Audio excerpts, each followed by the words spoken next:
ጤና ይስጥልን የኢትዮኒስ ቤተሰቦች እንደምን አላችሁ? ዛሬ አንድ እንግዳ ይዤላችሁ ቀርብ ያለው እንግዳችን ብርጋዴር ጄኔራል ተፈራ ማሞ ናቸው። ብርጋዴር ጄኔራል ተፈራ ማሞ በአማራ ብሔራዊ ንቅናቄ ወታደራዊ አዛዥ ናቸው። በአሁኑ ሰዓት በቅርብ በተደረገው ድልድል ማለት ነው። አሁን ደግሞ ይህንን ጦራቸውን ይዘው ከፍተኛ የህልውና ተጋድሎ ካሉ ቀዳሚ አመራሮችና ወታደራዊ መሪዎች ጭምር ናቸው በኢትዮጵያ።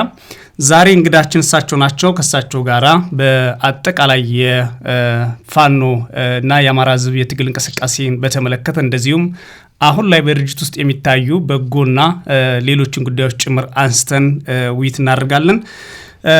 ጄኔራል እንኳን ወደ ኢትዮኒስ በሰላም መጡ።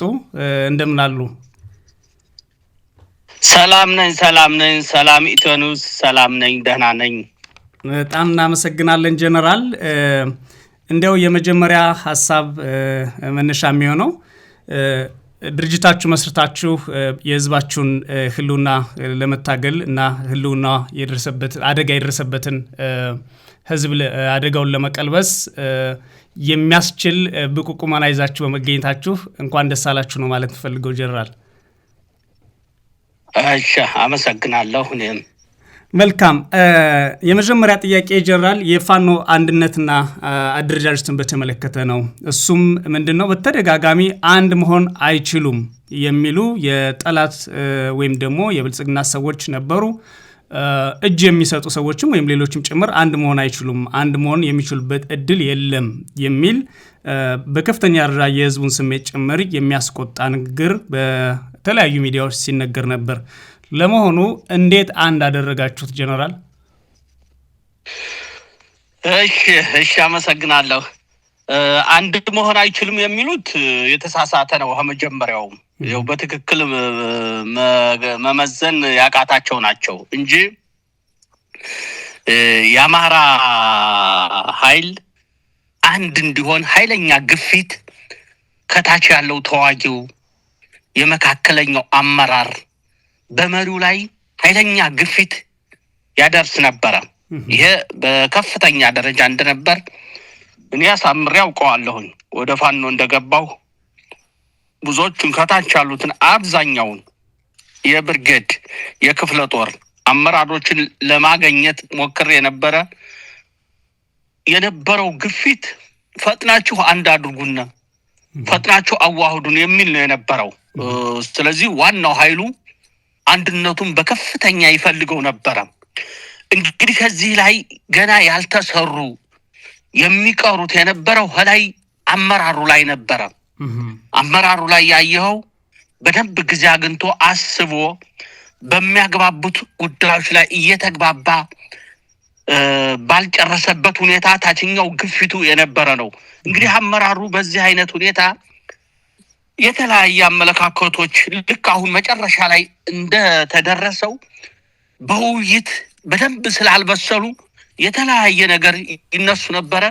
አመራሩ ላይ የነበረው ክፍተት ነው እንጂ በመሰረቱ ታችኛው ዋናው ኃይል የምትለው ተመሪው ወደ አንድነት እንዲመጣ የሚያደርገው ግፊት ነበረ። ከዛ በኋላ እንግዲህ ከአመራሩ ጋር የተደረገው ምንድነው? በተደጋጋሚ ውይይቶችና ምን መከተል አለብን፣ ርዕዮተ ዓለማችን ምንድነው መሆን ያለበት? እዚህ ላይ ብዙ ነገር ይነሳልኝ። ርዕዮተ ዓለማችን የአማራ ብሔርተኝነት ነው። መሰባሰቢያችን አማራነት ነው። ከዛ ውጭ ያለው ዜሮ ነው። ምክንያቱም ከዚህ በፊት ብዙ ነገር ተሞክሮ አልተሳካም። አገሪቱ ላይ የተዘረጋው የዘር ስርዓት ነው። ይህ ስርዓት ደግሞ ዋና ታርጌቱ አማራ ነው። በአማራ ነው የተሰባሰበው። ሁሉም ወደኋላ ታሪክን ብትሄድ የተሰባሰበው አማራ ጠልነት በሆነ አማራን የማጥቃት ነው። ስለዚህ ይህን በርግዶ የሚጥለው በአማራነት ስንሰባሰብ ነው፣ የአማራ ብሔርተኝነት ነው የሚል ሐሳብ ግዴታ መምጣት ጀመረ። ይሄ በዚህ ዙሪያ ነው እንግዲህ ሌሎቹንም ለትግሉ የሚያስፈልጉት ዓላማዎች፣ መመሪያዎች ሁሉም ከዚህ አንፃር መሪው ይሄን በማስተካከል ግምዳት ፍርድም ጊዜ ያስፈልገው ነበር። ዝም ብለህ አይተህ ከሆነ የአማራ ትግል አነሳሱ መጀመሪያ ባመጽ ነው የተነሳ እንዳመጽ ነው ግፉ ከመጠን በላይ ከሚሸከመው በላይ ሲሆን ሁሉም ወረዳ ላይ ብድግ አለ አንድ ጊዜ አግኝተህ መሪዎች መርጠህ ሐሳቦች አስቀምጠህ አይደለም። ስለዚህ ከዚህ የተነሳ አንዱ ይሄ የፈጠረው ካልሆነ በስተቀር አማራ ሊደራጅ አይችልም የሚለው ዝም ብሎ ከርቀት የሚናገረው የሚለፈልፈው ነው እንጂ አማራ ተደራጅቶ ጥላቱን ሊመታ እንደሚችል ነው ያሳየው ነው። ሌላኛው ሰርጎ ገቡ መብዛቱ ነው። ሰርጎ ገቡ በዛ። ይሄ ነዋይ ፈላጊው አለ። ነዋይ አሰፍስፎ በፋኖ ተጠግቶ ይሄ የሚቦጠቡጥ አለ። እንደገና ደግሞ ዝና ፈላጊ አለ። በተለያየ የከሰረው በዚህ ሊጣበቅ ይፈልጋል። ሰርቶ ውጤት ያላመጣው ይሄ ሁሉ ተሰባሰበና ይሄም ትልቅ በሽታ ሆናየ። ይሄን ማጥራት ይጠይቃል። አንዳንዱ ጥላት ሰርጎ የገባም ስለሆነ ፋኖዎችን በሚገባ ይጠጋና አስታራቂ መስሎ ልክ የጥላት ስራ ይሰራል። አይተ ከሆነ በየሰዓቱ የማይመለከተው ስለ ፋኖ ነው የሚያወራ ግርም ይላል። አይኑን ጨፍኖ አንዳንዱ እኮ ስታዩ አይኑን ጨፍኖ በከፈተው ሚዲያ ስለ ፋኖ ነው የሚለፈልፈው። አማራ ጠል የነበረ ጸረ አማራ የነበረ ቁሳዊ ሰቀቀኑን ለማራገፍ በአማራ ላይ መጥቶ ታዘለብነ። ከየትም ቦታ ይሄን ገፍትረህ መንግለህ መጣል ነበረ።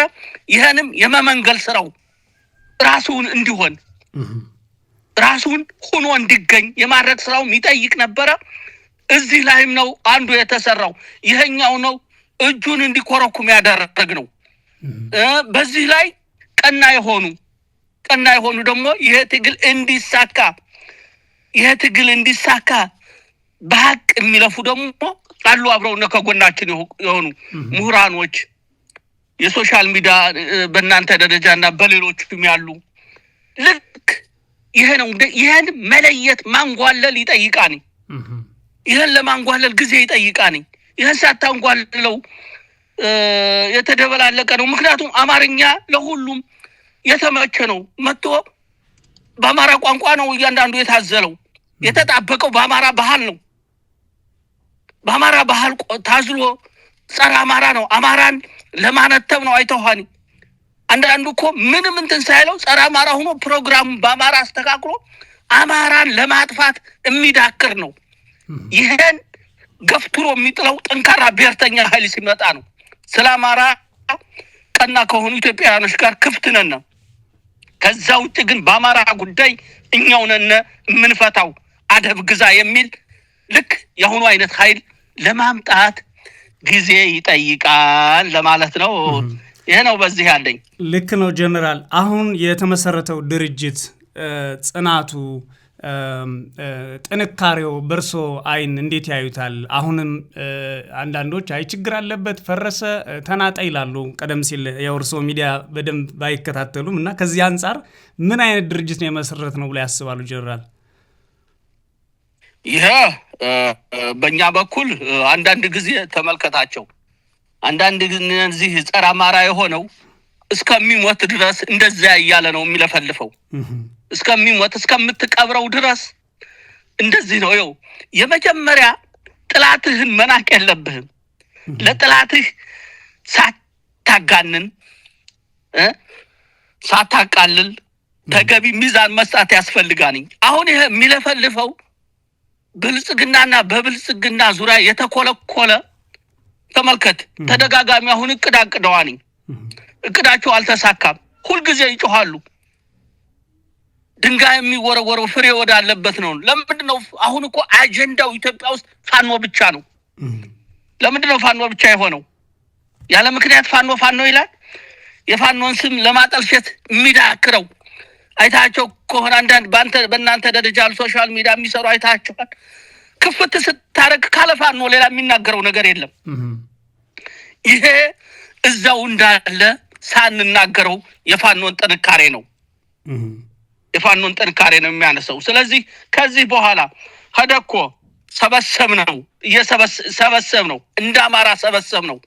ትክክለኛው መፍትሄ አገኘን። ከዚህ በኋላ የአማራ ችግር በአማሮች ነው የሚፈታው። ሌሎች ቀና የሆኑ ኢትዮጵያውያኖች ጋር አብረን እንቀጥላለን። ብቻችን መጓዝ አንችልም። ስህተቱ ይሄ ባለመሆኑ ነው። ሌላው የተኮለኮለ ዙሪያውን የሚንጫጫ ጫጫታም በራሱ ቋንቋ በራሱ ብሔር የማይተማመን ሆኖ ነው የሚዳክረው ከዚህ በኋላ በዚህ። ስለዚህ እንደዚህ ነው የሚለው ጊዜ ያሳየዋል። ያላሉት የለም እኮ አይደራጁም ብለው ነበር አይደለም? አሁን ምን አሉ? ሲደራጅ ምን አለ? ይሄ በወደፊቱ እያየ ሄዳል። ምንም የሚያመጣው ነገር የለም። ከዚህ በኋላ የአማራ ትግል ልክ ሌሎችን መጋፋት በማይችልበት የራሳችን ውስጣዊ ክፍተቶች እየዘጋን ከሌሎች ጋር ስርዓት ባለው የምንሄድበት ሁኔታ ነው ያለው። ይሄን ለማድረግ የሚያስችል ከበቂ በላይ ኃይል በፋኖ አለ። በማይጠበቅ ሁኔታ ሁሉንም ያቀፈ ነው። በትላል የመንግስት ስራ ላይ ሲሰሩ የነበር በትምህርታቸው ርቀት የሄዱ በልምድ የተካኑ የብሔራቸው መጠቃት አንገብግቧቸው የገቡበት ነው። ይሄ ወደፊት የምታየው ነው የሚሆነው። ስለዚህ ይሄኛው ከጫጫታ አያልፍም። እስከምንቀብረው ድረስ ራሱን እያታለለ ይኖራል ለማለት ነው። ይሄ ነው። አመሰግናለሁ ጀነራል። ሌላው እና ዋናው ጉዳይ በቅርብ ጊዜ ደግሞ በስፋት የሚነሳው ከትግራይ ጋር ይገናኛሉ፣ ከኤርትራ ጋር ይገናኛሉ፣ ከግብጽ ጋር እና ከነዚህ ኃይሎች ጋር ይገናኛሉ። የሚገናኙበትም ዋነኛ ምክንያት ሀገር ለማፍረስ ነው የሚል በስፋት ይነሳን። ጀነራል እርስዎ የጦር መሪ ነዎት፣ ይህንን ጉዳይ እንዴት ነው የሚያዩት? እሺ እንግዲህ ከማን ጋር መገናኘት እንዳለብን የምንወስነው እኛ ነን። መነሻችን ደግሞ ይዘነው የተነሳነው ዓላማ ነው። ዓላማችን ለማሳካት እነማን ጋር ታክቲካል አሊያንስ፣ ስትራቴጂ አሊያንስ፣ ሌሎቹንም እነማን ጋር መሆን አለበት የሚባለውን የምንወስነው እኛ ነን ነው። እንግዲህ ይሄ የሚወሰነው በተለይ አሁን ነው ስልክ አሁን የተደራጀ መሪ አለ። እሱን መነሻ ተደርጎ የተደራጀ ውሳኔ ነው የሚወሰነው። ከዚህ በኋላ ነው እነሱ አሁን ከድንጋጤ አስቀድመው ቸኩለው ከግብጽ ከምናምን ይላሉ እንጂ ዝም ብለህ ስታየው ከዚህ በኋላ ነው እያንዳንዱ ከሀገር ውስጥ ካሉት ኃይሎችም የባለፉት የነበሩ አለመግባባቶችን እንዴት እንፍታቸው፣ እንዴት በውይይት ይፈቱ፣ ከውጭም ብዙ ነገሮች የሚመለሱት ከዚህ በኋላ ነው። አያቸው ቸኩለው ይናገራሉ እንጂ ምክንያቱም እንደ ድርጅት አሁን አይደል አንድ ሆን ነው። ስለዚህ ከዚህ የተነሳ ወደፊት በትክክል ሲወሰን በዛን ጊዜ የሚገለጸው የሚሆነው አሁን ዝም ብሎ ስጋታቸው ነው። እነዚህ ይኸው ተመልከት እንግዲህ የስጋታቸው ምክንያት የፋኖን ጥንካሬ ላለማንሳት የተቸገሩ መሆናቸውን ባለፈው ህወሓትና ሻዕቢያ ወጋና አሉ። ይኸው ተመልከት ጀነራሎችንም እየጨመሩ ወጋና ማለት ጀመሩ። እዛ ሰሜን ወሎ ላይ እንደዛ ማበል ሲሰነዘርባቸው በላዩ ሲጠቁ አረ ይሄማ ህወሓት ነው ሻዕቢያ ነው አለ። ተመልከታቸው። አንዳንድ ጊዜ እዛ አካባቢ ያለው ኃይል በሚገባ ግልብ መሆኑን በአማርኛ እንደው ግልብ መሆኑ አልገባው። ፋኖ እየወጋው ከፋኖ ላይ ህዝባዊ ግንባርን ጨመረው፣ ከፋኖ ላይ ህወሓትን ጨመረው። ከዛ በኋላ ጦሩ መንዳር ጀመረ። ተመልከት። እነዚህ ሶስትማ አንድ ከሆኑ ምን ተርፋለሁ አለ። በጣም አየሁ ጀነራሎች የሚባሉት ዝም ብሎ ይሄ ግልብ ይሄ በላዩ ያለ ብቃት ያገኘው መሆኑን እሱ እየተሸነፈ ፋኖ በየቦታው እየመታው ምክንያት ምን አደረገ መሰለ? ምንም የሌሉ ነገሌ ያሉና ጦሩን እንደገና ፍርሃት ለቀቀበት። አሁን አንዳንድ ግን እንስቃለን ታች ዝም በለው ማይራጋ ዝም በለው አለ እና እንዴት ይኸው እንግዲህ ኋላ አያችሁ ታጣራችሁት እንደው ብዙዎቻችሁ አንድም የህወሓት ታጣቂ አንድም ከማንም እንደሌለ ራሳችን እንበቃለን። ምክንያቱም እኛ ስንጀምር ምንድነው ራሳችን እናደርገዋለን ብለን እኮ ነው። ይሄን ኃይል አይቻልም ምናምን የሚለው አንተ አይደለም የምትወስነው እኛ ነን ወሳኞቹ ብለን ነው ወደዚህ የገባ ነው። ስለዚህ የለፈለፈ ቢለፈልፍ እሱ ማንኛው እንደመታው ተናገር አልተናገረ የኛ ትግል በዛ ነው። ይሄ ነው እንጂ ከዚህ በፊት ቀደም ሲል እንዳነሳው የተደራጀ ነገር ኃይል ስልህ እንደ ድርጅት ባልነበረበት ከዚህኛው ከዚህ አትለም። ስለዚህ በዛ ነው ይሄኛውም ለማለት ነው። መልካም ጀነራል፣ ግን ከአሁን እነሱ ይህንን ቢሉም ከነዚህ ኃይሎች ጋር መስራት የሚያስችል ወይም ከማንኛውም ኃይል ጋር መስራት የሚያስችል አቅም ግን እንደገነባችሁ በሱ ላይ እርግጠኛ ናችሁ አይደል ጀነራል? አዎ እንግዲህ ዙሮ በዋነኛነት ብልጽግናን ለመምታት በራሳችን ነው የምንቆመው። ዝግጅታችን ይሄ ነው። ምክንያቱም በእጅህ ያልያዘው ኃይል የተለየ ነገር ሊይዝ ይችላል። አንድ ወቅት ወዳጅ ሆነው አንድ ወቅት ደግሞ የተለየ አቋም ሊይዝ ይችላል። በፈለከው ላይ ይገባልህ ይችላል። የጋራ ጥላት ከሆነ እውነተኛው እንዲገባ ነው። ምክንያቱም የጋራ ጥላትን በጋራ መተህ የጋራ ፍላጎትን በጋራ እንገነባ ነው በአንድ ሀገር እስካለን ድረስ። ወደፊትም በአንድ ሀገር እስካለን ድረስ የጋራችን የሆነች ሀገር ለማድረግ ከሌሎቹ ጋር የምናደርገው ውይይት የምናደርገው ይኖራል። ያየህ ከኛ ጋር ለመስራት ጥያቄ ያቀርባሉ። እነሱ ጋር ለምሳሌ የአፋር ኃይል አይተዋኒ ሌሎቹም አሉ።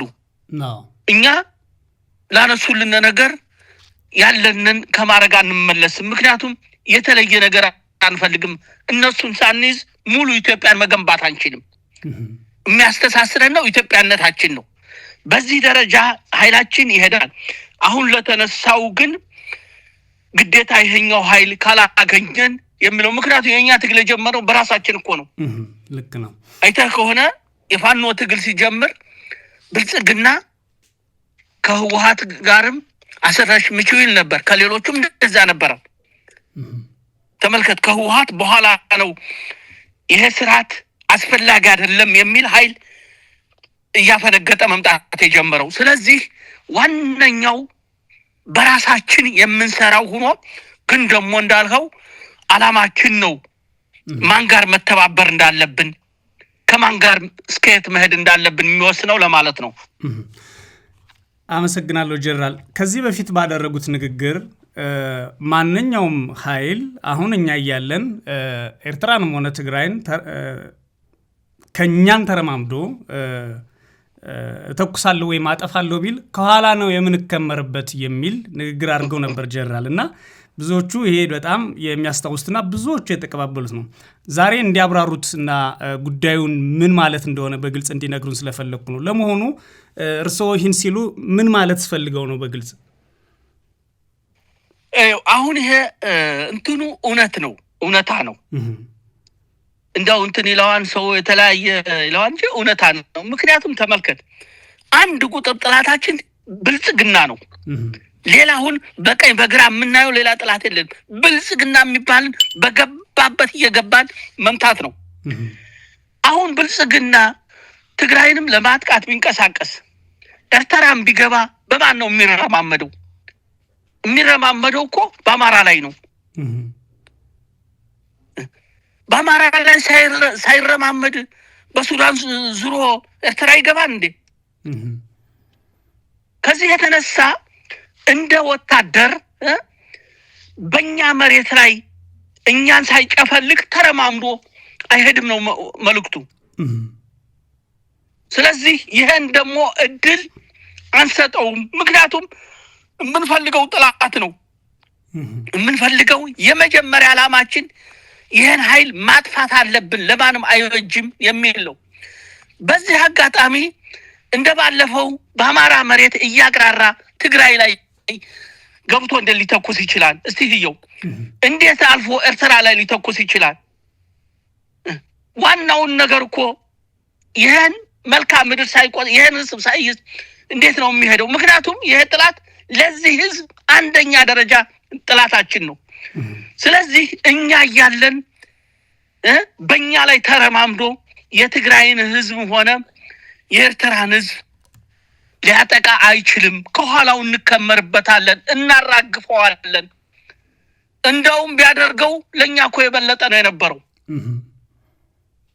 አሁን አይተ ከሆነ በሙሉ እሱ እየተረባረበ ያለው ግርም ይልሃኝ መቶ የተከማቸው ለምንድን ነው ፋኖ ላይ የሚረባረበው? እነዚህ ወንድሞቻችን ጋር ቢያደርገው የበለጠ ሸህሙን አያቀልልና? አሁን እኮ ሙሉ በሙሉ የተሸከመው እኛ ነን ጦርነቱን ሙሉ በሙሉ። ስለዚህ ከዚህ አንፃር ነው እውነታውም እንደዛ ነው። ውሸታም ነው የኛ መነሻችን። ለኢትዮጵያ ህዝብ ውሸታም ነው። ይሄ ብልጽግና የሚባለው ውሸታም ስብስብ ነው። የማይሰራውን የማያደርገውን እየወጣ የሚቀደድ የማይሰራውን ይለፈልፋል። ግርም እኮ ጀነራሉ አሁን ይገባና ቀይ ባህርን እንይዛለን ይላል። እንትን ገደብ የላቸውም። የሆነ ካርታ ያመጣና ይሄው እያለ ይሸላለማል። ማን ነው ይሄ ኃይል? ይታወቃል እኮ። ግማሽ እኮ ኤርትራ ተማርኮ የነበረው፣ ግማሹ በኢህአዴግ ተማርኮ የነበረው ሁለተኛ እየተማረከ ሊቀጥል ነው። ማፈር እኮ አያፍሩም እኮ። እንደው ግርም ይስቃለሁ እኮ አንዳንድ ጊዜ ስናየው እኮ ነው። አሁን ሳያቸው የሚታየኙ በውጊያ ላይ ሁለት እጁን አንከርፎ እጅ ሲሰጠኝ ነው። አሁን ይሄን ከኔ አይምሮ እንዴት ትፍቀዋለህ? ስልጣን ሲይዝ የተለያየ ነገር አቅም እንደሚያገኝ ትበዝነዋለህ። እና የማያደርጉትን ጭራሽ የኢትዮጵያ ህዝብ ባህል፣ የአማራ ባህል፣ አማራ የማይሰራውን አይናገርም። አማርኛ የሚሰራ ሰው አይናገርም። የሚሰራ ስብስብ ጸጥ ብሎ ነው የሚሰራው። ይሄ እኮ የማይሰራውን ለፍላፊ ነው የሚል መልእክት አዘል ነው። ይኸው አሁን እኮ ማሸሻየው ያን ያህል ደንፍተው አሁን ማሸሹ። ለምን ጀግና ከሆነ አያደርገውም? እሺ ጀግና ከሆነ በአማራ ላይ ተረማምዶ ቀይ ባህርን እስቲ የያዘው እንጠብቀሃለን እኮ አሉትኝ። ቀፎ መሆኑን የምርኮ መንጋ 20 ሺህ እያስማረከ ለዓለም እያሳየ እንቆጣጠራችኋለን ይባላል እኮ። ይሄ እኮ መታረም አለበት። እኛ አይደለንም እኮ ማንሳት ያለበት፣ ሌላው ኃይል ነው። የለም ስርዓት የላችሁም፣ ገደብ የላችሁም። የማሰሩትን እየተናገራችሁ ኢትዮጵያን አወረዳችኋት፣ አረከሳችኋት። በኢትዮጵያ ታሪክ 20 ሺህ ምርኮኛ ተመልከት። ባለፈው ግዳን የተማረከው፣ መቀሌ የተማረከው የምርኮኛ ታሪክ ጀነራል ገሌ ይባላለሁ እዚህ ተማርኬ ለዚህ አመት ሰርቻለሁ የሚል ታሪክ ያለው እንዴት ብሎ ነው የኢትዮጵያን ወጣቶች ሊያስጨርስ? ካልሆነ እንደው አሁን በእውነት ተረማምዶ ቀይ ባህር አመጣልሃለሁ ሲል ይሄ መንጋ ግትልትል ደግሞ እውነት መስሎት ያጨበጭባል። እድሜ ልኩን እያጨበጨበ የለመደ ይሄ ነው። ስተት ነው ያልነው ይሄ ነው። ይሄን ደግሞ ካልነው ውጭ አይሆንም ለማለት ነው። በዚህ ነው ማታረጉትን አታውሩ የሚል ነው መልእክቱ ለማለት ነው። አመሰግናለሁ ጀነራል። ምናልባት ሌላ በጣም የሚነሳው ጉዳይ ቀደም ሲልም ሁለተኛ ላይ ካነሳነው ጋር የሚያያዝ ትግሉ ተጠልፏል የሚል በተለይ ደግሞ ይሄ በትግሉ ተጠልፏል የሚለው የቤተሰብ ነን የሚሉና ወዳጅ ነን የሚሉ የትግሉ ቤተሰቦች ጭምር የነበሩ የሚባሉ ሰዎች የሚናገሩት ነው። ጀነራል ይሄ ትግላችሁ ተጠልፏል ሲባል ለእናንተ የሚሰጣችሁ ስሜት ምንድን ነው? ለመሆኑ ማንስ ነው የሚጠልፍባችሁ ትግላችሁን? አሁን ከአማራ በላይ የተደራጀ በሀገር ውስጥ በአሁኑ ሰዓት አለ ማለት ይቻላል ጀነራል? እንደው ምንም ስሜት አይሰጠኝም። አሁን የትግሉ ተጠልፏል እያሉ የተለያዩ ሚዲያ ላይ ሁልጊዜ የሚቀባጥሩ አሉ። እንዳልኸው በተለያየ የሚናገር አለ። ያነሳኸው ነው። የአማራን ትግል ለመጥለፍ ከአማራ በላይ መሆን ይጠይቃል። የአማራን ትግል ለመጥለፍ ከአማራ በላይ መሆን ይጠይቃል። የአማራን ትግል ለመጥለፍ ከፋኖ በላይ መሆን ይጠይቃል። አሁን ፋኖ ውስጥ ያለው አመራር ምን እንደሆነ ይታወቃል። በራሱ የመወሰን ተመልከት፣ አይቻልም የተባለውን ነው እኛ እናደርገዋለን ያለው። 3 ክላሽ ይዘህ ማታረገውን በድሮን እንቀጠቅጣለን አደል ያለን ነው። አይ ደህና እኛ እናደርገዋለን፣ ማናደርገው ነገር የለም፣ ልክ እናስገባሃለን። ይሄ ነው የኛ ስነ ልቦና። ይሄ በአማራነታችን ያገኘነው ነው። ይሄ ተገንብተን ያደግነበት ነው። መጀመሪያ የአማራን ትግል ለመጥለፍ ከኛ በላይ መሆን አለበት። እኛ በገባንበቱ መግባት አለበት። እኛ የወሰነውን መወሰን አለበት። ይሄ በሌለበት የሚለፈልፈው ከልፍለፋ አያልፍም። ማፈሪያ መሆኑን ነው የሚያሳየው። ተመልከት። ስለዚህ እዚህ ላይ ምንም ከልፍለፋ ማን ነው የሚጠፋው ብትለው ማን ሊል ነው? ኑሮውን ውጭ ያደረገ ከኢትዮጵያ ተሰዶ ኑሮውን ውጭ ያደረገ ወይም በተለያየ ትግሎች ሞክሮ ያልተሳካለት የተለያየ ነገር ያደረገ ትግል ይጠልፋን ብሎ ይለፈልፋል እንዴ? እስቲ ተመልከተው። አሁን አንዳንዱ ግርም ይልሃኒ ተቸግሮ ውጭ ሀገር ሌሎች ባዘጋጁት ሀገር ሌሎች በገነቡት ሀገር እየኖረ ትግል ይጠልፋን እያለ ይለፈልፋል። ከይቅርታ ጋር አንድ ነገር እንዳው ልንገርህ። ይቅርታ ላለሁ ማን ነው? ችግር የለም ጀነራል። ይሄ ሞረሽ ወንድም ማናቸው ስማቸው? ተክሌ ሻውል ነው። ማን ነው ስማቸው? ጋሽ ተክሌ ሻውል። እሺ አዎ፣ እንግዲህ ለጋሽ ተክሌ ሻውል ይቅርታ ላለሁኝ ያለ ፍላጎታቸው እኔ ወደ ፋኖ ለመምጣት ዝግጅት እያደረኩ እያለ የተለያዩ ሰዎች ጋራ ይሆንና ቀጥታ ደወለ። ጀነራል ህይወትህን ይሄ ብልጽግና እንትን ሊያጠፋው ነው፣ እንደዚህ ዝግጅት አለ ብሎ እና ብትወጣ ብሎ አመቻቹ። ዝግጅታቸው በጣም የተለየ ነው። ሁሉ ነገር ያለ ስጋት እንዲወጣ ነው ያዘጋጁትኝ። ተመልከት፣ ያለ ስጋት እንዲወጣ ነው ያዘጋጁት። የተለያዩ ሰዎችም ከሁሉም አሉ። ምን አልኩት መሰለ? አመሰግናለሁ እኔ አገሬን ጥዬ አልወጣም።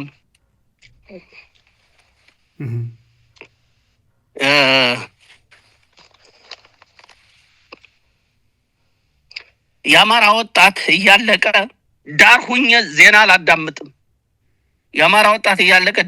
ዜና አላዳምጥም። ስለዚህ አይሆንም ደህና ብዬ በዛየው። እንግዲህ ተክሌ ሻውል በእውነት አሁን ወደ ጫካ እንደወጣሁ ይሄን ምስክር ሊሆን ይችላል። ፋኖ ያለ መሪ እንደዚህ አይነት ነው። እኔን እንደ ምሳሌ አስቀመጡ እንጂ ብዙዎቹ ግርም የሚልህ አንዱ ደስ የሚልህ ታች ያሉ የሚዋጉትኝ ጠጋብ ያስጠይቃቸው ሁሉ ነገር አላቸው። እጃቸው ወርቅ ነው። የሙያ እንትናቸው እርግፍ አድርጎት ነው የገባ እና አንዱ የአማራ ብሔርተኝነት እንደዚህ ነው እንዲሆን የምንፈልገው። አማራን ጥለህ ተሰደህ ዳር ሁነህ እንደዚህ ቢሆን ብትል እድሜ ዘመንህን እየጮህ ትኖራታለህ። ስራው የሚሰራው የት ላይ እንደሆነ አሳምረን አድገንበታን አውቀናን በዛ ደረጃ እየሄድንበት ነው። ይሄን ማለት ቀና የሆኑ ለትግሉ ዋጋ እየከፈሉ ያሉ ውጭ ሆነውም ልክ እንደናንተ አይነት ብዙ ምሁራኖች ብዙ ባለሀብቶች ሐሳብ የሚያፈልቁ በገንዘብ የሚደግፉ አማራዊ ስነ ልቦናቸው ተራራ የሆነ ያሉም ማለት አይደለም። እነዚህን እየነካሁ አይደለም፣ ያዝልኝ። እነዚህ ናቸው ሁሉንም አንዳንድ ጊዜ ትግሉን በማስተዋወቅ ከኛ በላይ የሚያሄዱ ነው። ይሄ ይጠለፋል እያለ የሚለፈልፈው ግን እድሜ ልኩን ይለፍልፍ ለማለት ነው። ጨርሻለሁ። ጀነራል፣ በዋናነት ከትግሉ ተጠልፏል ከሚሉት እኩል ደግሞ አሁን የሚከዱ ሰዎች አሉ። በጦራቸው ውስጥ አመራር ነበሩ የሚባሉ ሰራዊት አላቸው የሚባሉ የተለያዩ በፋኖም ውስጥ የተለያዩ ስያሜዎች የነበራቸው ሰዎች ይከዳሉ። ጀነራል፣ ለምንድን ነው የሚከዱት? አይታችሁታል ወይስ በእርሶ እይታ ለምንድን ነው የሚከዱት ጀነራል? አዎ የሚከዱት ያው በትግል የሚያጋጥምህ ነው። ምንም እንትን የለውም። አንደኛ ትግሉ የሚከብዳቸው አሉ። ትግሉ ይገባና መጀመሪያ በስሜት ይገባና መጨረሻ ላይ ግን ውጋን ያህል ነገር ከባድ ነው። አሰልጥነህ በቀጥታ ደፋር ፈጣን መሆን ይጠይቃል። ይሄን የማይቋቋመው ቀላል እንዳይመስልህ። ይሄን የማይቋቋመው ኃይል አለ። ይሄ እንዳልኸው ይሄ በዚህ ደረጃ ትግሉ ይከብደዋል። ትግል ጀምሮ መጨረስ ይጠይቃል። የትግል ስኬቱ ጽናት ነው። በጽናት መዋጋት ነው። ይሄን መቋቋም የሚችለው ኃይል አለ። ከዚህ የተነሳ ምክንያት ሲያገኝ አብሮሱም ትግሉ ተጠለፈ ይላልኝ ማውቀው እገል የገባበት ይላል። ምክንያቱም በምን ይውጣ? አንዱ ይሄ አለ። ሁለተኛው ሰርጎ የገባውም አለ። የሞላጫ ሌባ ሰርጎ የገባለ።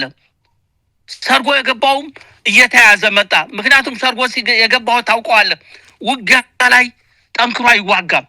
ምክንያት ነው የሚያበዛው። አሁን በቀደም ባለፈው የገቡት አንዳንዶቹ አይታቸው ከሆነ ሰርገው የመግባታቸውን ከመግባታቸው ስለ ቀይ ባህር ይለፈልፋሉ፣ ስለተለያየ ነገር ይለፈልፋኒ። ይሄ የተነገረው ነው። ንግግራቸው እኮ ማየት ትችላለህ። ልክ ገዥ መደቡ ብልጽግና የሚለፈልፈው ይሄ አለ። ሌላኛው ደግሞ የነዋይ ጥማት ያላቸው አሉ። እነዚህ አንዳንዶቹ ግርም ይልሃን። ይሄ እንደው በትክክለኛ አማርኛ ከተገለጸ ስጋቸውን ቦርቡሮ አጥንታቸውን በስቶ እስከ መቅናቸው የሚሰማቸው ንጣታሞች አሉ። እዚህ በፋኖስም እየዘረፈ የሚዘርፍ በፋኖስም የሆነ ነገር ሲዘርፍ አሁን አንዳንዶቹ አይታ ሳይታዘዙ ባንክ ዘርፈው መልሱ ተብለው የመለሱ አሉ ተገደው።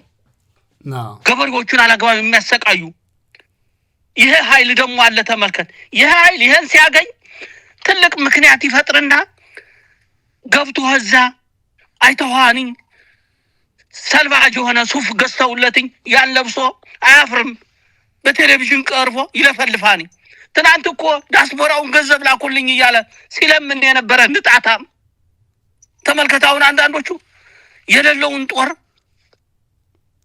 30 ሰው ይዞ የዚህ ጠቅላይ ዝነኝ ናኒ የዚህ ሲለ የነበረ ለፍላፊ አሁን እድሉን ይችን አጋጣሚ ተጠቅሜ ልሂድ የሚል ስለሆነ ይሄ ኃይል ለኛ ብዙም እንትን የሚለው ነገር የለም። ምክንያቱም ትግሉ የምናሸንፈው በግብስብሶች ባሰር ገሰስ አይደለም። ጥራት ባላቸው መንፈሰ ጠንካሮች ጥላትን ተረማምደው በላይ የሚያጠቁ ማድረግ የሚችሉት ነው። ለኛ አንዳንዱ እንደው ይሄ ነው ባይባልም መገፈፉ ጥሩ ነው ለማለት ነው። ጀነራል፣ በተለይ የሁኔታ ሊታይ የሚችለው የአማራን ስነልቦናና የአማራን ባህል ነው። ቀደም ሲል እርስዎ ሲያነሱት የነበሩት አንዱ ከዚህ ከውጊያ ስነልቦና ጋር ተያይዞ አማራ ተኳሽ ነው የሚለው ነው። ተኳሽ ነው። ይሄ ደግሞ በብዙዎች የተረጋገጠ ነው። ይሄም ከብዙ ልምዱ የመነጨ ነው። አሁን እርስዎ በሚመሩት ጦር ውስጥ ይሄ ህዝብ በተለይ ገበሬው፣ ወጣቱ፣ ልዩ ኃይል የነበረው መከላከያ ኃይል የነበረው ሲመጣ ተኳሽነቱ፣ ወታደርነቱ፣ ሀቅሙ ምን ያህል ሆኖ አገኙት? እንዴትስ ነው እያቀናጁት ያሉት ጀነራል? አሁን እንግዲህ አንድ የአማራ ትግል በጣም ጥሩ የሆነው ይሄ የተሰባሰበው ብሔርተኛው ነው። በመሰረቱ የአማራ ጉዳይ የሚሰማው የአማራ ጉዳይ የኔ ጉዳይ ነው፣ እኔ ዋጋ መክፈል አለብኝ የሚል ነው። አሁን ከዚህ የተነሳ ምን ሆነ መሰለህ? የተሰባሰበው ኃይል ፋኖ በፋኖ የነበረው አለ። ወጣቱ ከቤቱ የወጣው ወጣቱ ቀጥታ ወደዚህ የገባው ኃይል አለ። የውትድርና ስልጠና የሰለጠነው ከተዋጊ እስከ ላይ ድረስ ይሄ ኃይል አለ። እንዳለው በፖሊስ በልዩ ኃይል በሁሉ የነበረው አለ። አንዱ የአማራን ትግል ያፈጠነው የዚህ ስብስብ መሆኑ ነው። ተመልከታውን በሽምቅ አይታችኋን በፍጹም ከታች ተነስተ ስንት ዓመታት የህዝባዊ ግንባር ትግል 30 ዓመት ሄደ። ኢህአዴግ ደግሞ 17 ዓመት ሄደ። የሎሎቹ ደግሞ እዛም በላይ ነው። የአማራ ግን አይታ ከሆነ በሙሉ አማራ ነው። አማራ ባለበት ሁሉ ነው የተሰገሰገው። ምን ሆነ መሰለ? ኃይሉ በደንብ የተዋሃደ ኃይል ሆነ። ከሁሉም ያለ ጥሩ ኮማንዶዎች፣ አየር ወለዶች አሉበት፣ ጥሩ ተዋጊዎች አሉበት፣ ፖለቲከኞች አሉበት፣ ሁሉም ነገር አለበት። እና ይሄ ነው እንግዲህ ውጭ ምንም ሳንሆን በዚህ በአማራነታችን በአማራ መልካም ምድር ስራውን ለመስራት የሚያስችል ቁመና መስተካከል ያለበትን ደግሞ አስተካክለን መሄድ እንዳለብን ነው። ለዚህ ነው አንድ ጊዜ ፈጥኖ ለምሳሌ ባለፈው ብዙ ወረዳዎችን በአንድ ጊዜ የያዘው በውስጡ ተዋጊዎች ልምድ ያላቸው አሉበት። ወጣቱ ልምድ ባላቸው ነው የሚመራው። በልዩ ኃይል የነበሩ ቁጥሩ አይናቅም። አሁን ልዩ ኃይል ያለው በመከላከያ የሆኑ አማራነታችን ማንነታችን እየተጠቃ እዚህ መኖር የለብንም ያሉ የምትኮራባቸው መቶ አለቃዎች፣ ሻለቆች፣ ኮሎኔሎች አሉ። ተመልከት እንግዲህ ይሄ ድምር ነው። አሁን ላልከው ይሄን መልክ ማስያዝ ይሄን ከሁኔታው ጋር እንዴት መሄድ አለብኝ የሚለውን ከበለስክ መነሻው ጥሩ ነው። እዛ ላይ ደግሞ የህዝቡ የዘመናት መገፋት በደል ተከማችቶበት ይሄ ቅንጅት የተሻለ ሊወስደው ይችላል የሚል ያለኝ። በጣም ጥሩ ጀነራል፣ እርሶ የሸማቂ ኮማንዶ የሚል ስያሜ ጭምር የተሰጠዎት ነዎትና ከዚህ ጋር የተያዘው የኔ ጥያቄ ምንድን ነው? ባለፈው እያሰለጠነው ነው እያደራጀነው ነው የመጣው በህዝባዊ ማዕበልና አብዮትም ጭምር ስለሆነ ወደ ስልጠና ገብተናል የሚልም በሌላ ሚዲያ የተናገሩት ስላለ አሁን ይሄ የሽምቅ ትግልን በተመለከተ እያደረጋችሁ ያላችሁትም ማለት ነው ምን ያህል ጠቀመዎት በርሶ ስራ? የብልጽግና ጦርስ የሽምቅ ውጊያ የሚል አዲስ መጽሐፍ በቀድሞ ጀነራላቸው ጀነራል ባሉት ባጫ ደበሌ ጭምር አስጽፎ ለሰራዊት እየበተነ ሽምቅ ሊገጥማችሁ እየተዘጋጀ ነው ያለው። እስካሁን አልገጠማችሁም ማለት እንደሆነ ግን አላቅም። እና የእርሶም አቅም የሽምቅ ውጊያም ሽምቅ የማድረግና በዛ የማሰልጠኑ ሂደት ምን ይመስላል ጀነራል? እሺ ከጀነራል ባጫ ለመጀመር እንዳለው መጽሐፉን ባገኘው ጥሩ ነው። ግን ጀነራል ባጫ እውነት መጽሐፍ ጽፎ ከሆነ ለትግል የኪነት የባህል ቡድን ጠቀሜታ ከጻፈ በጣም ጥሩ ነው። እውነተኛ ሀቅ ጋር የሚሞተው ምክንያቱም ባጫ ሙሉ ጊዜውን በትግሉ መጨረሻ አካባቢ 82 አጋማሽ ላይ ሆደድ ሲመሰረት ነው ሻለቃ መሪ ሆኖ ውጋውን የጨረሰው እንጂ እዛ በፊት እሱ የባህል ቡድን ነው። ይሄን በደንብ የባህል ቡድን ለትግል ሚና የለውም እያልኩ አይደለም፣ ሚና አለው። ይሄን በደንብ ጽፎበት ከሆነ በተለይ በዚህ ላይ ሄዶበት ከሆነ ጥሩ ነው። ዝሮ ግን የሽምቅ ውጊያም ለብልጽግናም አሁን የህወሓት ከትግራይ ሄዶ የተሰገሰገው አዲስ አበባ ላይ የሚተራመሰው ጀነራል ይሄን እንደሚደግፋቸው እናውቃለን። እንዴት መሆን እንዳለበት በተለያየም ያለፈውት እንደሚሆን ይሄም እንዳለ እናውቃለን። ይሄን መነሻ አድርገው እንቅስቃሴ ጀምረው ነበረ። ይሄ በሌሊት መንቀሳቀስ የተለያየ ተንቀሳቀሱ። ግን ጀነራል ቢሰባሰብም ምርጥ ተዋጊ ከሌለበት ከስብስብ አያልፍም እና ይሄን በአጭር ጊዜ አወቅነውና ቀለበስ ነው። እንዴት የት መመታት እንዳለበት ስንሄድበት እንዳልኸው ከቅድ አላለፈም እንጂ እንደዛ ፍላጎት አላቸው። ተመልከት ፍላጎታቸው በአማራ መሬት በአማራ መልክዓ ምድር የአማራን ልጆች ሊያድን ነው እንቅስቃሴ ያለው። መጀመሪያ ሽምቅ ለመሆን መሀከል ህዝብ ነው። ከህዝብ ውስጥ ነው መግባት ያለብህ። እኛ ያለነው በአማራ ህዝብ ውስጥ ነው። መረጃችን ህዝባችን የወጣት ክምችቱ የሁሉ ነው። ይሄን ሃይላይተን ከምንም ግንኙነት ሳይኖረው ሙሉ በሙሉ በዚህ ህዝብ መካከል ሆኖ የሚሄደው ከዚህ የተነሳ የሽምቅ እንትኑ አሁን በእኛ የገጠመና ፈጠነብን። እንደውም በሽምቅ ጊዜዎችን ሳይበስል ታችኛው ሳይበስል ከፍተኛ ኃይል እየገባ ስለሆነ ከሽምቅ ያለፈው ውጊያ እያደረገ ስለሆነ እንደውም ፈጠነብን። ለምሳሌ ባለፈው አይታል ግዳን ላይ የተደረገው 4-5 ክፍለ ጦር ነው ሽባ የሆነው ያምርኮኛ ሁሉም ቦታዎች ላይ ጎንደር ላይ ጎጃም ላይ ሸዋ ላይ የሚደረጉ ውጊያዎች ከዛም አልፈው እየሄዱ ነው። እንግዲህ ይሄ ከሁኔታው ጋር አያይዘን ሽምቅም መደበኛም እንድንገባ እየተገደድን ነው። እየተገደነ ነው። ስለዚህ ከሁኔታው ጋር እንደዛ ነው። የሽምቅ ውጊያው ጋር ግን እንዳለው ጠቅሞኛል። ከግሌ ጀምሬ አደርገዋለሁ ማድረግ አለብኝ ብዬ የገባሁት ያመነሻ ነው። የዛ ክምችት ነው። ተዋጊዎችን ባገኘሁት አጋጣሚ ይህን የጠላት መሳሪያ ብልጽግና አይተ ከሆነ ጥቁር ክላሽ እያለ ያንቋርር ነበር። ይሄ ጥቁር ክላሽ የሚያስፈልገው ተኩሶ መሬት ላይ ጠብ የማያደርገው ለአማራ ፋኖ ነው። ለአንተ አያስፈልግም። ለምርኮኛ ስነልቦና ላለው አያስፈልግም። ንጠቀው አልኩትኝ። ጦሩ ንጠቀው፣ ይሄን ጥቁር ክላሽ አለው ነጠቀው። ከተወሰነ በኋላ ጋሼ ጥቁር ክላሿን ይዘናልኝ የምንፈልጋት አንገታሟን ነው አለ። ስናይፐሩን ማለት ነው። እሱም ያንተ ነው፣ እሱም ያንተ ነው፣ ሁሉ ያንተ ነው። ይሄ የያዘውን በሙሉ ንጠቀው የሚለው ይሄ ስነ ልቦና ነው እየተፈጠረ ያለው። እንዳልኸው ደግሞ ከመሬቱ ጋር ተያይዞ በዛ ደረጃ ነው። አሁን ዘመቻዎች ከፍተኛ ኃይል ነው ያነቃነቀው በሁሉ። ግን ከመንገድ እንዳይወጣ፣ ከመስመር እንዳይወጣ፣ ከፊት ከኋላ ከቀኝ ከግራ በየጊዜው ሲተገትገው ያየኸውን በሌላ ኃይል እየተረዱ ማለት ጀመረ። ከዛ ደግሞ በድሮን እንሸፍነዋለን አለ። አሁን እኮ አንበርክከነዋል። ተመልከት፣ ከተረጓችሁት እኮ አንበርክከነዋል። ብልጽግ ማን አብይ ምንድን ያለው? በእናንተ አልተማመንም አለ። ጦሩን ጀነራሎችን እኮ ሰብስቦ በእናንተ አልተማመንም፣ በቴክኖሎጂው ነው በድሮን ነው አላቸው እኮ። መነሻ እኮ አለው እዚህ ላይ እኮ አብይ እኮ መነሻ አለው። ሁሉ ዝመቱ በዚህ ወር ጨርሶ አለ። የለም በዚህኛው አለ በየወሩ ዘመቻ ቢያደርግ ወዘተርፈ የሆነ ዘመቻ አዛ ምን አለ? ተውት በቃ እኔ እንግዲህ ኢየሱስን ይዤ በማን ነው ስሙ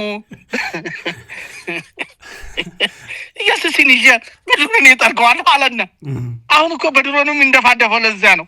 ከዚህ በላይ ምን ይናገራል? የፋኖ ትግል ሌላ እኮ ቦታ መሄድ አያስፈልግም። የመሪዎቹን ንግግር ማየት ነው። የመሪዎቹን ዘመቻ ማየት ነው። እናንተ እኮ ምንድነው ይሄን ያህል ሁልጊዜ ዘመቻ ሆናችሁ እሱ ብላችሁ መጠየቅ አለባችሁ በተዘዋዋሪ ለማለት ነው። ስለዚህ የፋኖ ትግል የሽምቅ ውጊያው በዚህ ደረጃ እየሄደ ነው።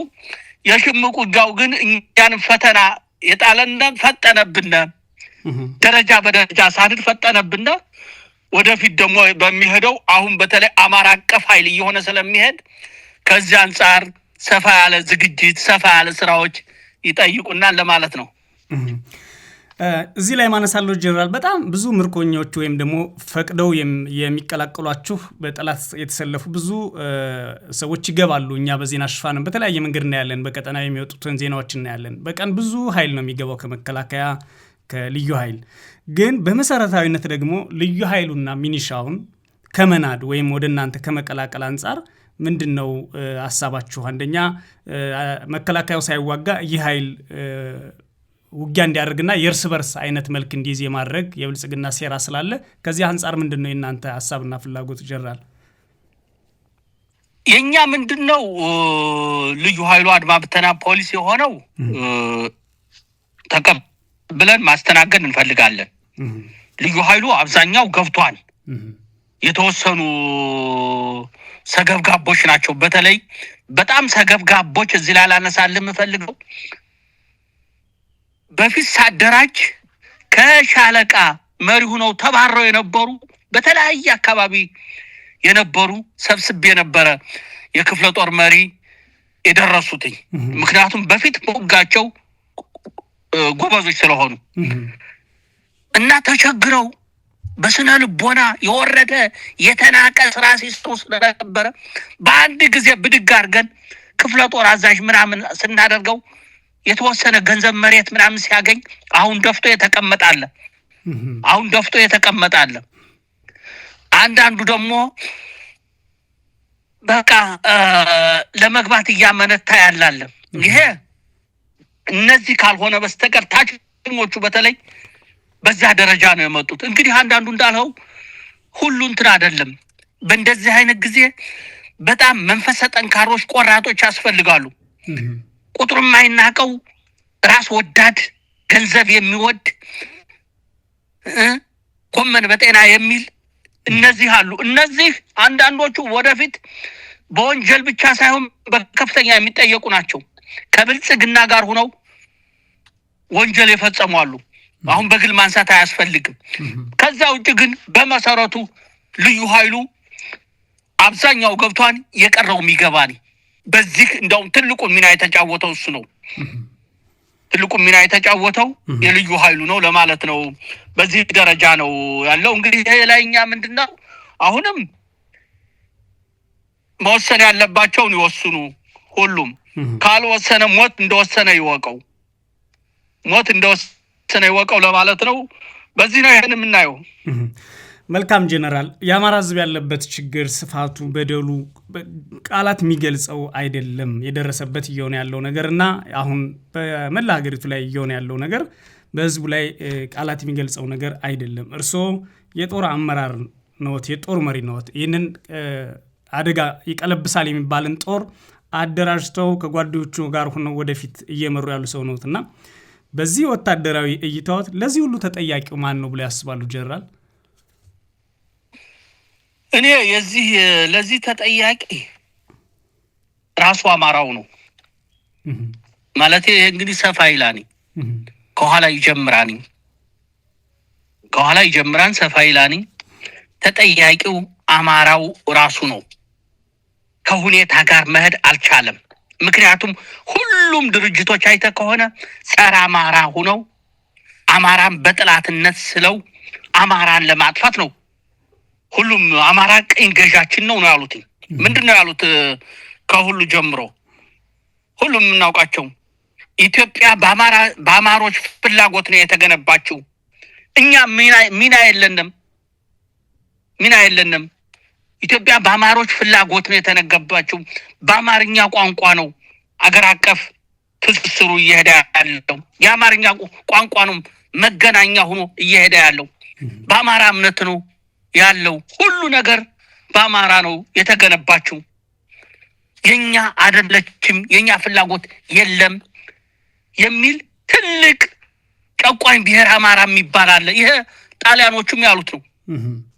ጣሊያኖቹም በሁለተኛው ወረራ ላይ አድዋ ላይ ቅስማቸው እንደተሰበረ ለምን የነጭ ወታደር በጥቁር ወታደር ቅስሙ ተሰበረ? ለምን ጥቁሩ ጀነራሉ ማርኮ አሳየን ኢትዮጵያውያን ሲል ለዚህ ዋነኛው አማራ የሚባል ነገድ ነው።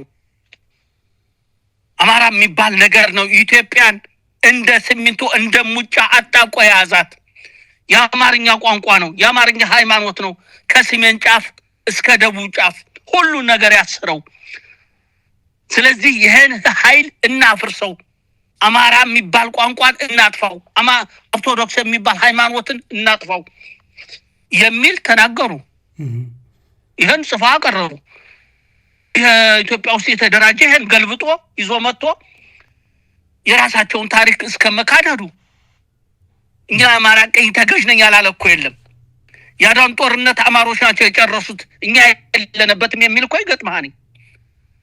እንደውም አማሮች የለም ይሄ ሁላችንም ዋጋ ከፍለናል፣ ኢትዮጵያ የጋራችን ናት፣ አንድ ቋንቋ ግዴታ ለመገናኘት ያስፈልገናል፣ ሃይማኖት ደግሞ የየግል ነው ያለው አማርኛው ተናጋሪው ነው። ከዛ በኋላ ይሄ ኃይል ምን ሆነ? በደንብ ሰራበትና ወደ ስልጣን መጣ። ወደ ስልጣን ሲመጣ የመጀመሪያ ያጠቃው አማራን ነው። ከደቡብ ኢትዮጵያ፣ ከምስራቅ፣ ከምዕራብ ተፈናቀለ የአማራ ህዝብ። ይህ እኮ ከመጀመሪያው ጀምሮ ነው። ከ83 ጀምሮ በቀጣይነት ተፈናቀለ። መሀል ሀገር ያለው ከሁሉም ያለ አማራ የወረደ የተናቀ ስራ እንዲሰራ ተደረገ። ከስራ እየተፈናቀለ እንዲለምን ስነ ልቦናው እንዲወርድ ለገዢዎቹ ለሁሉ አሜን ብቻ እንዲል ቀን ብሎ እንዳይቆ ተደርጓል። ትጥቁን እንዲፈታ የአማራ ልዩ ኃይልን እኮ ስናደራጅ ትጥቅ ብንል አንድ ማተን የገበሬው መሳሪያ እኮ ነው ነጥቀን ያስታጠቅነው። የተደስንል ጭነው ወስደውታን አሉና እንዴ ጭራሽ እኮ መኖር የማንችልባት እኮ ነው ያደረጉት። ህዝቡ አይተዋን እየታረደ መሬቱ እየተነጠቀ የሚበላው አጥቶ መጥቶ ጎጃም ላይ፣ ጎንደር ላይ፣ ወሎ ላይ፣ ሸዋ ላይ ሰፈረ። ከዚህ በላይ መጠቃት ምን አለ? ይሄ ሲጠቃ አማራ የሚባለው በተለይ የሚያደራጀው ኃይል ሁኔታውን አይቶ ትግሉን መቀየስ ሲገባው ዳር ሆኖ ወደ አውሮፓ ወደ አሜሪካ ፎርጥጦ እዛ ተቀምጦ ጎመን በጤና አለ። እዚህ ላይ መደረግ የጀመሩ የሉም ማለት አይደለም። ፕሮፌሰር አስራት ወልደየስ ይህ አደጋ መጣብህ አለ። አይ አርፈ ተቀመጥ፣ ተረባረቡበት፣ ስለ አማራ እንዳታነሳ ዝም በል ተባለ። መጨረሻ ላይ ያየህ አወዳደቁ አይተዋኒ። ስለዚህ ይሄ ችግር ያለው አማራው ነው። በሌለበት በማይኖርበት ኢትዮጵያ እያለ ማን ነው ያጠቃን ነው? ፈረንጅ እኮ አይደለም መቶ ያረደን ነው እኮ በስልጣን ያለው ኃይል ጸረ አማራውን ህዝብ አስተባብሮ ነው ያረደው። ይሄን መመከት የሚችል የአማራ ብሔርተኝነት መፍጠር አልቻለም። የአማራ ብሔርተኝነት ቢፈጠር ይተናነቀው ነበረ። አሁን እንደደረጉ ይተናነቀው ነበረ። የለም ወደ አማራ መውረድ የለብንም ሚላን ይሄ ምድረ ግትልትል በአማራ ባህል በአማራ ቋንቋ ታዝሎ አማራ ትልቅ ብሔር ነው ወደ እንትን መውረድ ግን አማራ ሲታረድ ዜና እየሰራ የገቢ ምንጭ እያደረገ ነው። ስለዚህ ተጠያቂው ራሱ አማራው ነው። እንደ ብሔር ቢደራጅ እንደ ብሔር ቢሰባሰብ በመላ ኢትዮጵያ አማራ አለው። መላ ኢትዮጵያ ሀገራችን ናት። ለዚህ ነው መገንጠል አማራ አይሰራም። መላ ኢትዮጵያን ሳንይዝ አንተኛም። መላ ኢትዮጵያን ስንይዝ ደግሞ ከሁሉም ኢትዮጵያኖች ጋር በኩልነት በሰላም መኖር የምንፈልገው የማንም የበላይ መሆን አንፈልግም። እኛ መኖር የምንፈልገው አብረን በኩልነት አትግደሉና አትዝረፉና አገራችን ናት። አያቶቻችን የረገፉ ወደ ታሪክ ሌላ ነገር ነው። ግን ይሄ ታሪክም ከማንሳት ያለፈ ኢትዮጵያ ውስጥ ያለ ህዝብ ሁሉም ኢትዮጵያዊ ነው። የሚያስፈልገው ሁሉንም በኩልነት የሚያስተዳድር ህግና ስርዓት አስተዳደር ዲሞክራሲ የሁሉም ተሳትፎ እንጂ እንትን አይደለም። ከዚህ የተነሳ የዘር ፖለቲካው በአማራ ላይ ሲረባረብ ይሄን የሚያስተነፍስ ይሄን አደብ የሚያስገዛ የአማራ ምሁር የለም። ሸሽቶ የትም ሀገር ተደበቀ።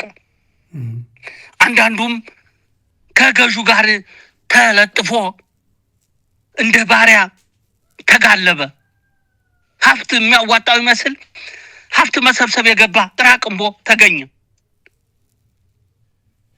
ግን የአማራ ህዝብ ያን ያህል አብረውት የነበሩት ዙሪያውን ያሉ ሲወጉትኝ ሲገድሉት ተሸክሞት ዝም አለ። ስለዚህ እዚህ ላይ ዋናው ተጠያቂ ራሱ አማራው ነው። አደጋውን ሲመጣ ከሁኔታው ጋር አድርጎ የአማራን ህዝብ የሚከላከልበት ጥላቶቻችን አደብ የሚገዙበት ሁኔታ መፈጠር ነበረበትኝ። ይሄ ባለመሆኑ ሙሉ በሙሉ ገሌ ገደለና ገሌ እንደዚህ አደረገና ገሌ ያቃጠለ ገሌ ዘረፈ ብንልም ክፍተቱ ከኛ ነው። ማን ነው ስሙ ያለው ነገር ነው። ፋሲል ደሞዜ ይሄን አረሱት አለ። ያው ምኛን ጣለ። እነሱ ምን ያርጉት? ከኛ ሰው ሲጣጣ ተመልከት። አማርኛው እኮ ቋንቋው እየተናገረ ነው። የአማርኛው ቋንቋ እኮ እየነገረ ነው። ሰው ሁነህ ነፃነትን አስከብር። ልክ አሁን የተጀመረው አይታሃኒ አሁን አማርኛው ቋንቋው ሳይቀር ብልጽግናን እየታገለው ነው። ብልጽግና እና ህዝብ የተሰበሰበ አልገባውም። በአማራ ቋንቋ ታዝሎ እነ ምኒልክን ለማውገዝ ይንደፋደፋኒ በአማራ ቋንቋ እያንቋረረ ፋኖ ለማጠላት ይሞክራል። ገና ይሄም አልገባውም። ከፍት መሆኑ ነው። ለቃሉ ይቅርታ እና ይሄ ነው አማራ ሲነሳ ሁሉም ነው። ባህሉ፣ ታሪኩ፣ ቋንቋው፣ ሃይማኖቱ ሁሉም አማራ እየተጠቃ ለአማራ ካልቆመ ምን ይሰራን? የሱ እንትን መሆን አንዳንድ ጊዜ እኮ ይገርምሃል ተሰብስቦ በአማራ ቋንቋ በአማራ ባህል እየተስተናገደ አማራ የሚባል የለም ሊልህ ይፈልጋል። የሌለህስ አንተ ነህ የሌለህ ኩራት የሌለህ የራስህን ቋንቋ አበልጽግ ሌላ አይደለም እኮ ያልነው። እሺ ደህና የአማራ ቋንቋ አጨቆናችሁ በራሳችሁ ቋንቋ ተጠቀሙ አበልጽጉት። የአማራን ስም ተሻምተህ እገሌ እያልክ ከምትናገር በራስህ ስም ተጠራ። ታዲያስ ታንቱ እኮ ነግሮታኒ በራሳችሁ ኩሩ። ሁሉም በራስ ከተንቀሳቀስ ሆዶ የኢትዮጵያ ነው ምንም እንትን የለውም። ዘለን እዛው ኢትዮጵያ ውስጥ እስካለን ድረስ። ስለዚህ ለዚህ ሁሉ መዘዙ ራሱ አማራው ነው ለማለት ነው። ይሄ ነው። ጄኔራል አሁን ድርጅት መስርታችኋል። ብዙ ምክንያት ሲፈልጉ የነበሩ እንደ ሰበብ ሲጠቀሙ የነበሩት አንድ አልሆኑም። ልናግዛቸው ፈልገን ልናደራጃቸው ፈልገን ወይም ደግሞ ድጋፋችን ለማድረግ የሚል እንደው ተገቢ የሆነ ምክንያትም ጭምር ነው። ከዚህ በኋላ ባለው በሚፈተን ሆኖም ብዙ ደጋፊዎች ነው ያሏችሁ። በዚህ ደረጃ አንድነታቸውን ቢያበስሩ አንድነታቸውን ቢያውጁ ከጎናቸው ነን ከዚህ የበለጠ የሚሉ ሲደግፋችሁ የነበሩ በውስጥም በአገር ውስጥም በውጭም አለ። እንደ ህዝብ የአማራ ህዝብ በአገር ውስጥ ትልቁ ህዝብ አለ።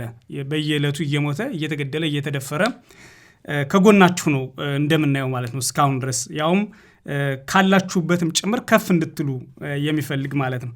ለዚህ ደጋፊያችሁ ምንድነው ያለውት መልእክት በመጨረሻ ጀነራል? እሺ እንዳለው ትግሉ እንግዲህ መሪ ድርጅት ወልዷል። ከዚህ በኋላ ሁሉም የድርሻውን መጫወት አለበት። አማራነታችን የጋራችን ነው። አሁን ወደፊት የወጣው ኃይል ብቻ አይደለም የሁላችንም ነው። አይታችኋል በማንነታችን እንዴት እንደተጠቃን ሁሉም እያንዳንዱ ቤት አንኳኩቷል። አንዱ ይሄ ነው። ስለዚህ ይሄን ሁሉም በተቻለው መደገፍ፣ የተሳሳተ ነገር ካለ በተደራጀ መጠቆም፣ እንዲስተካከል ኃላፊነት መውሰድ ይሄ በደጋፊዎቻችን እና በራሱ በአማራው በሁሉም ይጠበቅበታል። አንዱ ይሄ ነው። እንደገና ደግሞ አሁን ይሄን የፋኖን ኃይል ተመልከት። ብዙዎቹ የሚያዩት ለሌላው ጸር እንደሆነ አርገው ነው። እኛ ምንም ተናግረናል ተደጋጋሚ። እኛ ከመላው ኢትዮጵያ ውጭ በላይ ኑረን አያምርብንም፣ አይደምቅብንም፣ ዘላቂም አይሆንም።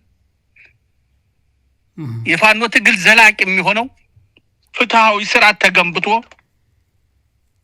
ፍትህ ጋጅ ሲሆን ነው። ፍትህ የበላይነት ሲኖር ነው።